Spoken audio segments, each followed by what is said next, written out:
100 రోజులు కాదు 200 రోజులైనా బిగ్ బాస్ ఉంటా ఎదుర్కొనేంత దమ్ము ఉంది. మీరు అక్కడ జడ్జెస్ కాబట్టి మీకు ఎదురు చెప్పొద్దు, ఎదురుగా మాట్లాడతారు. నేను మాట్లాడుకుంటే మీరు తట్టుకోలేకపోతున్నారు. బిందు మాత్రం గారు మీరు మాట్లాడుతున్నారు, నవదీపుడు మాట్లాడు.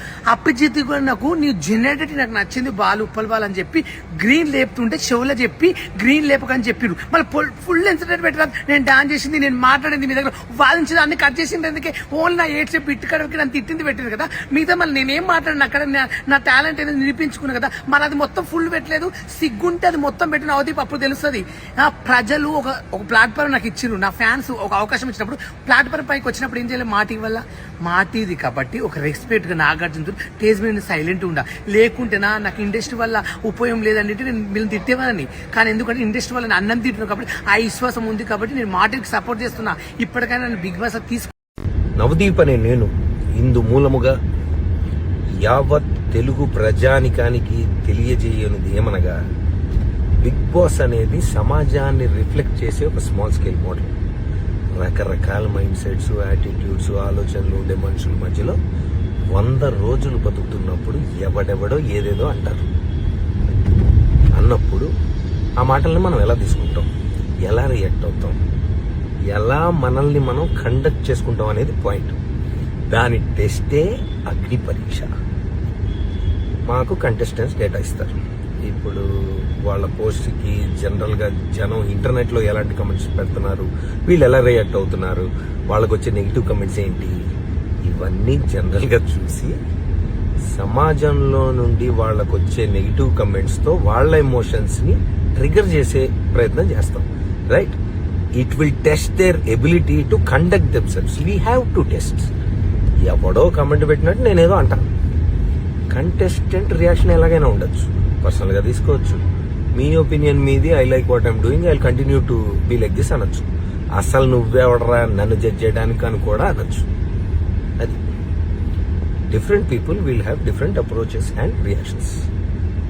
బిగ్ బాస్ అగ్ని పరీక్షకి జడ్జ్ అన్నప్పుడే నాకు తెలుసు కంటెస్టెంట్ ఎమోషన్స్ ని పుష్ చేసి టెస్ట్ చేయాలని. కాన్సెప్టే అది. హారర్ సినిమాకి వచ్చి నన్ను భయపెట్టదంటే ఎట్లా? ఇక్కడ కాన్సెప్ట్ ఇది. మీ పోస్ట్కి నెగిటివ్ కమెంట్స్ వస్తే నువ్వు ఎలా రియాక్ట్ అవుతావు? అగ్ని పరీక్ష. సమాజానికి ఏం మెసేజ్ అంటే నేను కాదు, బిగ్ బాస్ లో పార్టిసిపేట్ చెయ్యాలనుకునే వాళ్ళకి ఏం మెసేజ్ ఇస్తారు అని. నాలాంటి వాళ్ళు ఎంతమంది ఏం మాట్లాడినా తట్టుకొని నిన్ను నువ్వు నమ్మి నవ్వుతూ నడిచే సెల్ఫ్ కాన్ఫిడెన్స్ ఉందా? లేకపోతే బ్రేక్ అయిపోయి ఇంట్లోంచి బ్యాగ్ సర్దుకొని వెళ్ళిపోతావా? Agni Pariksha. The show is designed to do this. If you can't handle negative comments, ఇంటర్నెట్కి రావద్దు, అగ్ని పరీక్షకి అసలు రావద్దు. Heat will only increase. Thank you. Good night. Navdeep Agni పరీక్షకు ఎందుకు వస్తారంటే టాలెంట్ చూపించుకోవడానికి, మా ఎంటర్టైన్మెంట్ కోసం ఇండస్ట్రీకి ఎందుకు వస్తామంటే రూపాయి సంపాదించుకోవడానికి, ఇండస్ట్రీలో ఒక పేరు సంపాదించి నాకు ఒక గుర్తింపు రావాలని ప్రతి మనిషి కోరుకుంటారు. చాలా మంది నాకన్నా నాలెడ్జ్, నాకన్నా తెలివి ఉన్న కూడా చాలా మంది కష్టపడుతున్నారు. అది అవకాశం వచ్చే వాళ్ళకే వస్తుంది. ఈరోజు నీకు వచ్చింది ఒక జడ్జి లాగా, నువ్వు ఆడ ఊకుని ఏం బీకుతున్నావు? సమాజానికి నీ వల్ల ఏం ఉపయోగపడ్డది? ఇప్పుడు నువ్వేం చేసినావు అడుగుతున్నావు నన్ను. నువ్వేం చేసినావు నవదీప్? మాకు మాట్లాడి శాతగా కాదు. మీరు ఒక జడ్జెస్ కాబట్టి ఒక రెస్పెక్ట్గా అక్కడ మీరు అడిగే క్వశ్చన్లు నేను సమాధానం ఎందుకు చెప్పలేదు తెలుసా?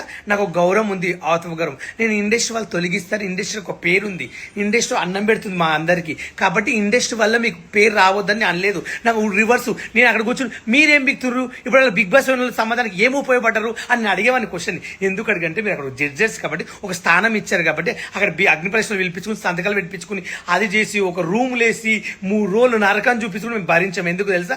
బిగ్ బాస్కి రావాలని.